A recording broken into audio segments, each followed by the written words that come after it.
Petrol diesel ధరల పెంపును నిరసిస్తూ Pithapuram YSRCP incharge Vanga Geetha Vishwanath ఆధ్వర్యంలో పార్టీ శ్రేణులు ఆందోళన నిర్వహించి తహసీల్దార్ కు వినతి పత్రం అందజేశారు. పెట్రోల్ డీజిల్ ధరల పెంపుతో సామాన్య ప్రజలపై తీవ్ర భారం పడుతోందని వైఎస్ఆర్సీపీ నేతలు ఆగ్రహం వ్యక్తం చేశారు. పీఠాపురంలోని బంగారమ్మ రావి చెట్టు సెంటర్ వద్ద చేపట్టిన ధర్నాలో పెద్ద సంఖ్యలో పార్టీ శ్రేణులు ప్రజలు పాల్గొన్నారు. కేంద్ర రాష్ట్ర ప్రభుత్వాల విధానాలకు వ్యతిరేకంగా నినాదాలు చేస్తూ నిరసన తెలిపారు. అనంతరం ర్యాలీగా తహసీల్దార్ కార్యాలయానికి చేరుకుని ధరల పెంపును వెంటనే వెనక్కి తీసుకోవాలని డిమాండ్ చేశారు. తహసీల్దార్ గోపాలకృష్ణకు వినతి పత్రం అందజేసిన అనంతరం వంగాగీత విశ్వనాథ్ మాట్లాడుతూ ఎన్నికల సమయంలో ఇచ్చిన హామీలను అమలు చేయకుండా ప్రజలపై అదనపు భారాలు మోపడం దారుణమని విమర్శించారు. ఇంధన ధరల పెంపుతో నిత్యావసర వస్తువుల ధరలు కూడా పెరిగి ప్రజలు ఇబ్బందులు పడుతున్నారని ఆమె ఆవేదన వ్యక్తం చేశారు.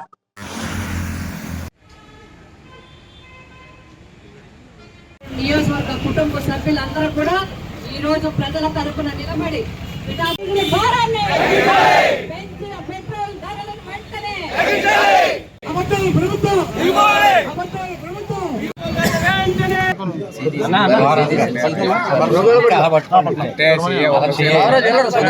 పెట్రోల్ డీజిల్ పెరిగితే ఓన్లీ పెట్రోల్ బండి పెట్రోల్ డీజిల్ ధర పెరుగుతుందా? నిత్యావసర వస్తువులు పెరగవా? కాయగూరల ధర పెరగవా? మందులు పెరగవా? అన్ని వస్తువులు పెరగవా? బస్ ఛార్జీలు పెరగవా? వాహన ఛార్జీలు పెరగవా? కారు ఛార్జీలు పెరగవా? ఇదంతా పేదవాడి మీద పెనుభారం కాదా? పేదవాడిని నడ్డి విరచడానికైనా ఈ ప్రభుత్వం ఏర్పడింది. పేదలను ఇబ్బంది పెట్టడానికే. మీకు అక్కడ కూడా మీరు ఎక్కడ సంక్షేమ పథకాలన్నీ ఇచ్చిన 2, 3 ఉంటాయి తూతూ మంత్రం. ఇవనే మొత్తం నిరుద్యోగ భృతి ఏది?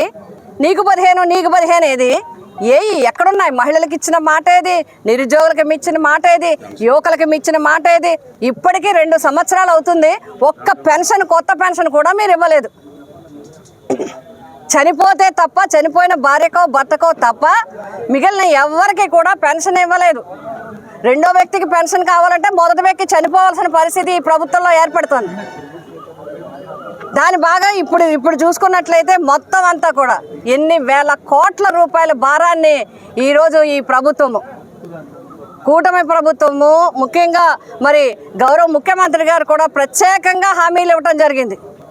పెట్రోల్ డీజిల్ ధరలు పెంచే ప్రసక్తి లేదు, ఏ విధమైన ట్యాక్సులు పెంచేది లేదు, వ్యాట్ ట్యాక్స్ కూడా మేము తగ్గిస్తాము అని స్పష్టమైన హామీ ఇచ్చి ఈరోజు మీ పరిస్థితికి మీరే చావండి అని చెప్పి ప్రజలపై భారాన్ని మోపడాన్ని వైఎస్ఆర్సీపీ మా జగన్మోహన్ రెడ్డి గారి నాయకత్వంలో ప్రజల తరపున పోరాటం చేస్తూ ఉంది ఈరోజు రాష్ట్ర వ్యాప్తంగా. అదేవిధంగా పిఠాపురం నియోజకవర్గంలో వైఎస్ఆర్సీపీ కుటుంబ సభ్యులందరూ, అభిమానులందరూ, జగన్ గారిని గౌరవించే వాళ్ళందరూ, చాలామంది ప్రజలు కూడా పాల్గొనడం జరిగింది. ఇప్పుడే అందరూ కూడా చెప్పడం జరుగుతుంది, ఇంకెన్నిసార్లు పెంచేస్తారో మేము ఇంకా బతకడానికి కూడా లేదని చెప్పి. కాబట్టి ఈ ప్రభుత్వాన్ని మేము డిమాండ్ చేస్తూ ఉన్నాం. తక్షణం వ్యాట్ తగ్గించాలి, రోడ్ సెస్ తీసేయాలి. అదేవిధంగా డీజిల్ పెట్రోల్ ధరలను వెంటనే డీజిల్ పెట్రోల్ ధరలను వెంటనే తగ్గించాలి. ప్రజలపై భారాన్ని తగ్గించాలి, భారం లేకుండా చేయాలి. అందుకోసమే ఈరోజు రిప్రజెంటేషన్ రాష్ట్ర ప్రభుత్వానికి ఇస్తూ దాని ఎంఆర్ఓ గారి ద్వారా ఇప్పుడు కూడా సమర్పించడం జరిగింది. ఇది కనుక కొనసాగితే వైఎస్ఆర్సీపీ పార్టీ ప్రజల తరపున పోరాటం కొనసాగిస్తుంది, తగ్గించాలని చెప్పి డిమాండ్ చేస్తూ ఉంది.